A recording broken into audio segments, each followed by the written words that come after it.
All right, welcome back, everyone. We're diving deep today, really deep. Deeper than we've ever gone before.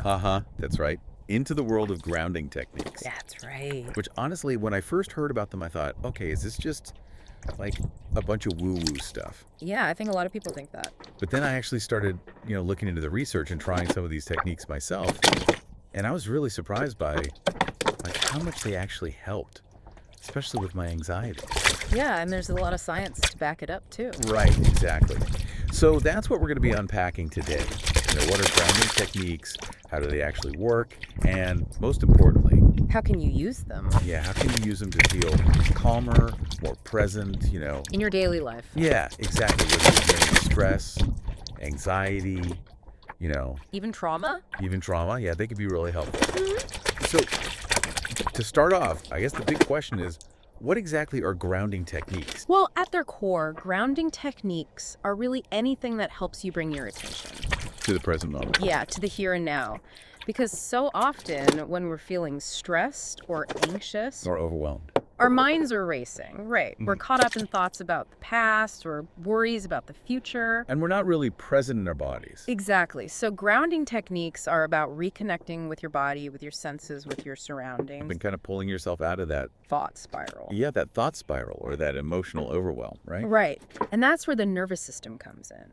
You see, when we're stressed, our sympathetic nervous system kicks in. That's the fight or flight response. Oh, yeah, I've heard of that. It gets us ready to deal with danger. So our heart starts racing, we start sweating. Exactly. Pupils dilate, breathing gets faster. But when this response gets triggered too often or for too long It can really take a toll. on our bodies and our minds. And that's where grounding techniques come in. They help activate the parasympathetic nervous system, Okay, so that's the opposite. the rest and digest system.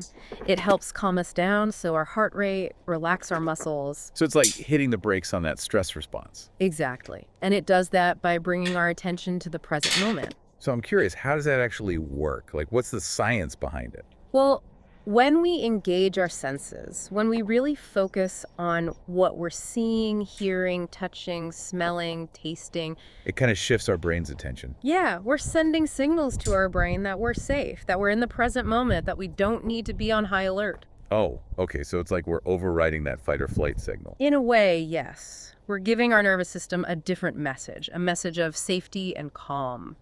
That's so interesting. Okay, so we've talked about what grounding techniques are, how they affect our nervous system. Right. But now I want to get into the nitty-gritty. Like, what are some actual techniques that people can start using? Sure, there are tons of different techniques out there, and what works best really depends on the person. Yeah, I've heard that it's really about finding what resonates with you. Exactly. But let's start with a classic, the 5-4-3-2-1 method. Have you ever heard of this one? I have. Yeah, it's the one where you name 5 things you can see, 4 things you can touch, and so on, right? Exactly. It's super simple but really effective.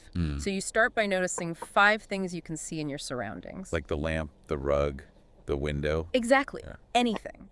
Then you move on to 4 things you can touch, like the feel of your clothes on your skin, the texture of the chair you're sitting on, And then 3 things you can hear.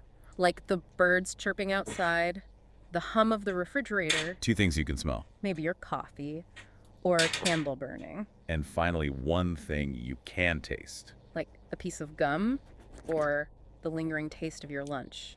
Okay, I see how that would really force you to focus on the present moment. Right, it's about engaging all your senses and bringing your attention to the here and now. You know what? I actually used this technique a few weeks ago when I was having a panic attack. Oh, wow. Yeah, and it really helped. I was sitting on the train, and I just started naming things I could see, touch, hear. And it grounded you. It did. It Wow. was amazing. I mean, it didn't completely make the panic go away, Sure. but it definitely helped me to ride it out and feel a little bit more in control. That's great to hear. And that's the thing about grounding techniques. They're not a magic cure-all, Right? but they can give you tools to manage those overwhelming feelings. Like a lifeline. Exactly. Okay, so that's the 5-4-3-2-1 method.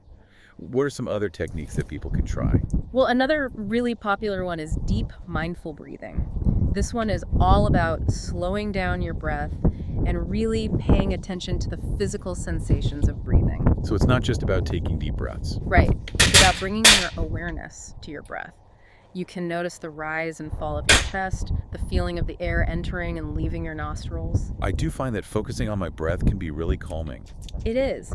It's a very simple but powerful way to shift your attention to the present moment and calm your nervous system. And it's something you can do anywhere, anytime. Exactly. You don't need any special equipment or a quiet space. You can practice deep breathing on the bus, at your desk, even in the middle of a stressful meeting. That's a good tip. Uh, Okay, what else? Another technique is called the body scan meditation. Okay, I've heard of that one. It's a little bit more involved than deep breathing, but it can be incredibly grounding. Basically, you systematically bring your attention to different parts of your body, starting with your toes and slowly moving up to the top of your head. So you're kind of scanning your body for sensations. Exactly. And the key is to just notice whatever sensations are present without judging them. So maybe you notice that your toes are tingling or your stomach feels tight. You just observe those sensations. Exactly. You don't try to change them, you just allow yourself to feel them. That sounds really interesting.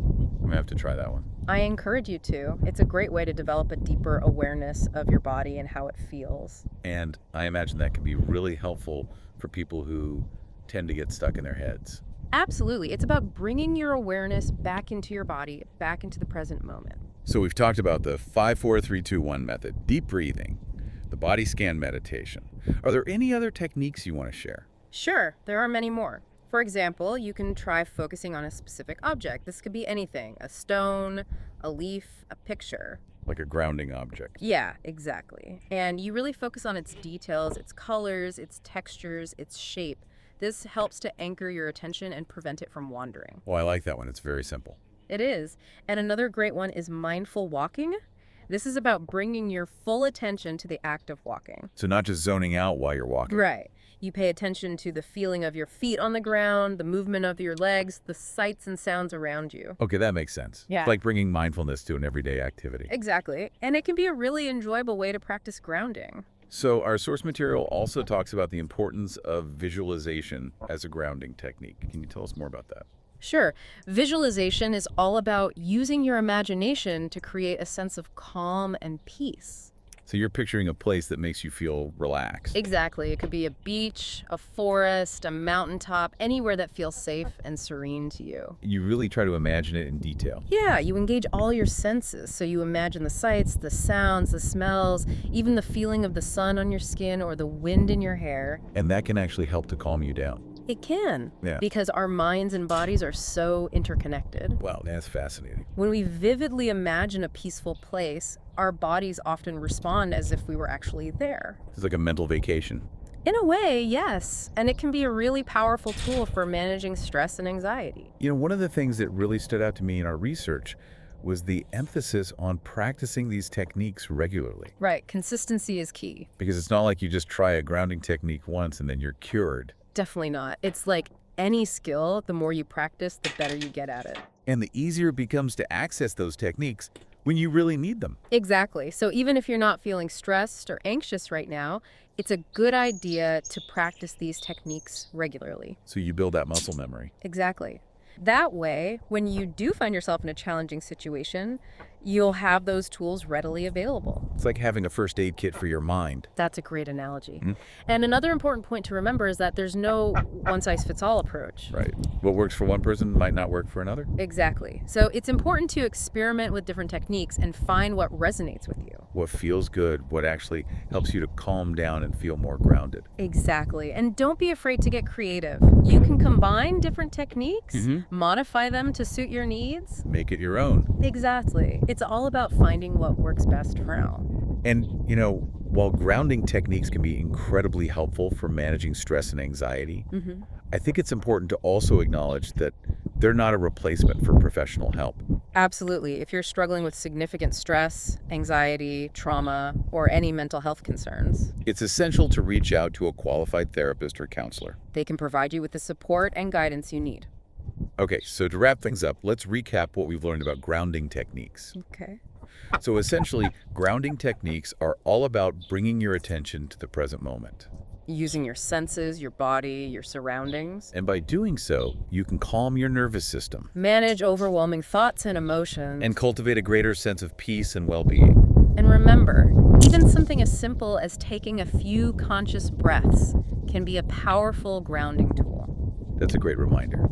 So next time you're feeling stressed, anxious, overwhelmed, Take a moment to pause, notice your breath. and see if you can bring yourself back to the present moment.